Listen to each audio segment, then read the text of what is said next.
So I'm going to go ahead and make this very formal, and if you need to refer back to this, just in case you need some timelines maybe, or something to kind of give you some sort of point of reference, I can hear. Well, you don't need me. And I heard this morning, well, she wasn't going to pay it even on our bond. I don't know who you are. I haven't been formally introduced to you. I don't know who your broker is. And I also don't know, alternatively, who would have been the clerk of the court that was the one that took the filings in connection with your case, if that's the concern. So let me just go ahead and disclose. The first time I engaged in or around any bond that I know of is when I went to a city council committee meeting in Chicago in April of 2016. Then I went to the Department of Justice to file a report about municipal bonds in August of 2016. Until other times is confirmed, the only thing I knew is I had attempted to talk to the Houston Police Department about municipal bonds set for issuance in Austin that would connected to activities ongoing in Houston in December of 2016. Then I attempted to report on acts of securities fraud happening with the announcement on the status of a municipal bond in Houston in June of 2017. From then, I have filed in June of 2017, July of 2017, August of 2017, and then again for a motion for rehearing in September of 2017 with the Supreme Court of Texas. Then in October and November of 2017, I filed with the Southern District of Texas U.S. District Court in Houston, as well as a formal written petition to the Supreme Court of the United States I sent in the mail. Now, in all of those court efforts, I filed an affidavit that I did not have the capacity to pay. Some call it a pauper's affidavit. Sometimes the form says inability to pay court cost. But nonetheless, insofar as during certain times it was accepted and there were letters acknowledging it had been accepted and it had been given a case number and it had been put on a docket for certain events up to and including a conference call, my understanding is that there would be some manner, if nothing else, it would be engaged by and through the clerk of the court who's responsible for the surety on civil actions, right? After this, things become a bit more complicated.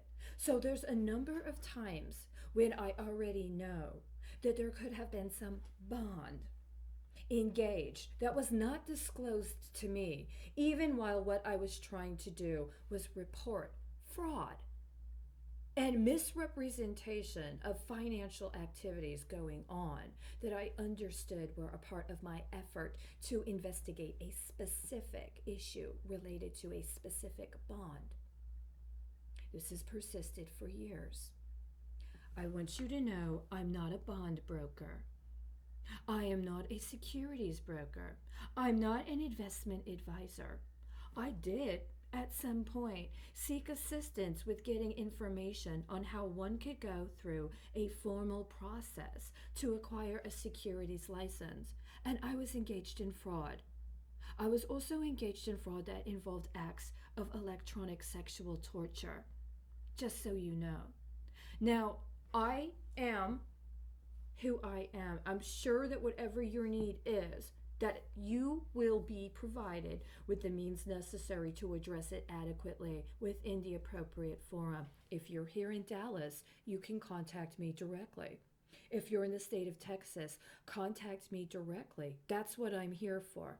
If you're outside of the state of Texas, you can still contact me directly, especially if you're within the United States. If you're in another country, and these processes have interfered with what is ongoing in your country, including in manners that are corollary with what I've already put on the record as being charges I have filed through the court and or other efforts I have made at public disclosure, as well as efforts to organize people in connection with their rights to due process, or in addressing material realities that have to do with any number of exercise of ordinary political process, up to and including, but not exclusive to, attempting to run for public office, you can contact me.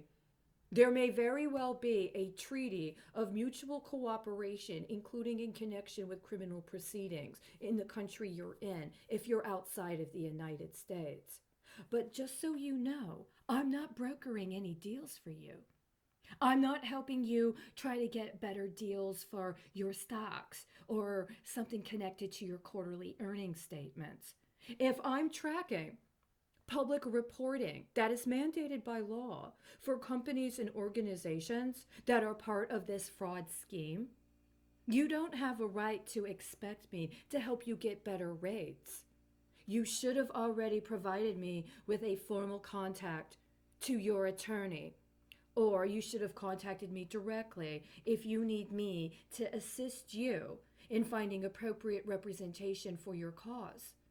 I'm just glad that you've brought this to my attention, but it's not appropriate to think that I am going to engage in speculation to help increase whatever it is you're seeking financially, at least without going through an appropriate, formal process of legal redress. I'm dealing with very serious crimes, and you may well be too. It's insulting for anybody to try to debase that into a paycheck that wasn't earned. There are plenty of people right now who should be getting paid for work they are already doing.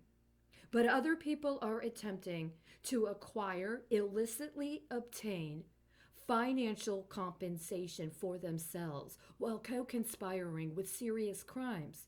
I don't want there to be any miscommunication. Because if I, as I am, track this and find out who you are, what you just said was criminal. You should have invoked your Fifth Amendment. You should have gotten an attorney. And you should not in any way, shape, or form be trying to use these efforts to maximize your personal financial gain. That's a crime.